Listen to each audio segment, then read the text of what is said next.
We're here this afternoon at the National Horse Racing College, and we've got Vic here with us. Vic, you're an instructor at the National Horse Racing College and have been for the last 5 years.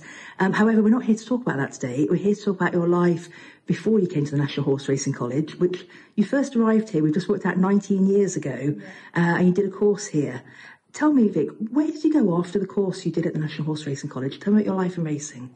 So I came here and did a 2-week conversion course. So I'd done horses prior, but never touched a racehorse. I came here and sort of converted my skills over to the racing and then stepped foot into the big wide world of racing. So I left here and went to Gerald and Reese's yard up in Preston.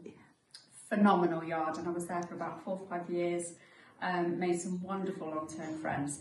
Very old school trainer, very traditional, but taught me very correctly. And I think if I knew now what I didn't know back then, I'd do it all again in a moment, because at the time it's very hard, long days, and she was very fastidious about things. But actually, looking back, she mentored me, and that was a time before, these colleges and things that were really sort of going strongly. The mentoring and the coaching side of things wasn't really known, and she really put her all into everyone, each individual person. So that was a phenomenal yard.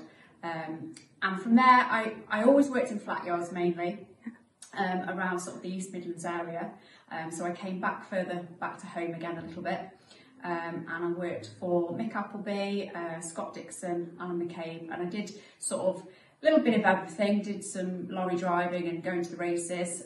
Also really enjoyed my time as a secretary and work rider. So I like the aspect that sort of is quite practical in the morning, doing the riding, being with the lads, and then later on I'd sort of go in the office and do the administration side, which was something that I really enjoyed. So that allows you to have the best of both worlds, doesn't it, being a race secretary? Like I say, the riding out still, and perhaps on days when the weather's not so kind, maybe less riding, more in the office. Yes. But the office side, it's full on, isn't it, being a racing secretary? And what, obviously you mentioned there, so the admin side, that sort of encompasses a lot of things, doesn't it, admin? So tell me a bit more about the admin, what that entailed. So it was a real range of things. So it was sort of, some days you'd be out on the yard liaising with the assistant trainer or vets. Sometimes it'd be very inside clerical. You'd be on the phone to owners. You'd be maybe entering the horses, declaring horses. Things like that is very timely, so you had to be on it. 10 o'clock declarations. I can remember just scraping in third lot and rushing into the office at 6 minutes to, thinking, oh goodness. So just being accurate and methodical, which hopefully I think I was quite organised.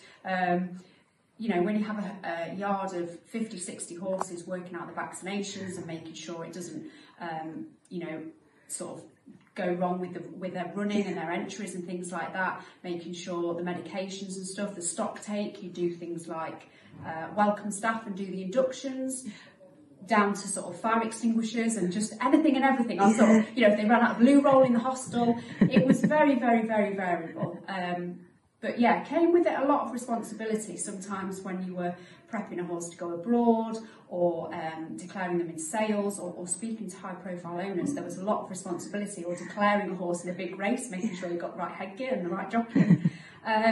But equally, you felt like you were a bit heart and soul, because you were out in the yard, you knew the horses, you knew the lads, but you also knew what the trainers and owners were thinking and doing. So you felt a real big part of the working cog, really. Absolutely. Vic, that's a really, really good insight. Thank you for sharing that with us. Really, really appreciate it. And there may be people on here thinking, I'd like to be a racing secretary. What does it entail? You've given us a really good insight there. So very much appreciated. And like I say, you've been an instructor and worked at the National Horse Racing College now for 5 years. And obviously passing on all that knowledge to the workforce now coming into racing. So thank you very, very much. We'll let you kick on. You're doing some lectures, I think, this afternoon, aren't you? So we'll let you get back to those. Vic, thank you. Thank you.